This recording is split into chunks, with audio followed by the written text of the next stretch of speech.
Kaka-start nga lang pala ng laban dito guys. Tapos meron nag-chat na Leslie, umay daw kung legit ba daw Red Chu. Tapos sabi pa niya pag mahina daw to, fake.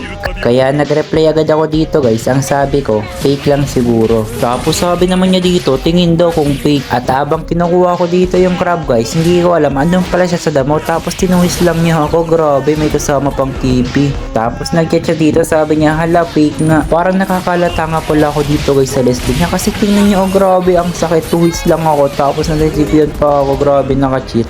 Kaya ang sinabi ko dito, mamaya siya sa akin. Parang napaungol pa siya dito guys. Tapos sinabi, scary. Kaya dito muna ako dadaan para ikutan ko siya. Ang kaso, nauna niya na pala ako. Grabe yung sakit ng Leslie niya guys. Napasabi nila ako dito ng grabe makabang ha. Tapos sabi niya, huwag ka nang lumabas ng base Red Chu. Lumipat na nga ako sa baba para iwasan siya. Ang kaso nga lang, andito naman siya. Grabe, kawawa sa'yo boy. By the way guys, namimigay nga pala ako ng skin. At kung gusto nyo magkaroon ng epic skin, ay i-comment ko ng ID nyo. At kailangan nakapalo kayo sa akin. Salamat. Sinabihan niya ako dito guys na ang kulit ko daw talaga. Kaya bumili na ako ng Winchant at sakto nakaabang siya. Buti na lang talaga meron ako na ito kaya siya inapitas ko dito. Tapos sabi niya, aray ko, chambo. Kaya ang sinabi ko na lang, ginagawa mo dun. Tapos dito guys, sakto habang nag-aabang ako dumaan siya kaya pinakitaan ko siya ng double dash. Napanga siguro yung Leslie sa ginawa ko dito guys kaya sinabihan niya ako dito ng mayabang tapos nag-reason siya. Ang sabi niya, lag daw. At dahil nga pala inaabangan ako nitong Leslie kanina, inabangan ko rin siya dito guys tapos pinakitaan ko pa siya ng triple recall freestyle kaya napasabi na lang siya ng abang lang palo at kahit grade 1 lang daw kaya daw tong freestyle ko kaya sinabi ko sa kanya di mo lang ako kaya boy. Kaya dito guys habang nag-red buff siya pinakitaan pa naman ng malupitang freestyle. Grabe ang line ng naabot mo boy. By the way guys, kung gusto nyo nga pala akong makalaro i-comment nyo lang yung ID nyo dyan sa baba at kailangan nakapalo kayo sa akin. Salamat.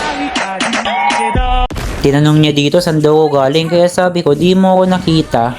Asan mata mo? Tapos sabi niya cheater daw naka-invisible. Tapos dito guys tingnan nyo mag-red buff lang sana ako. Grabe biglang sumulpot. Ano yun? Tapos dito guys hindi pa ako naka-ready. Ay ga! Oh ayan pinatikim niya ako ng spawn trap guys. At sa akin pa niya talaga pinatikim yun. Hindi niya ata alam kung sino ako.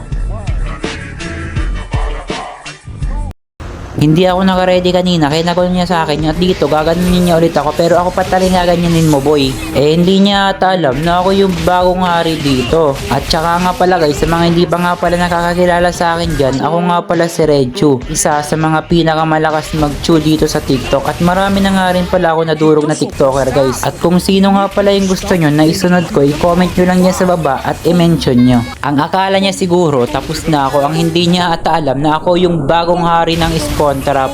Guys, naghanap nga pala ako ng ka 1v1 at kung gusto niyo ako makalaban, comment lang kayo at kailangan nakapalo kayo sa akin. Salamat.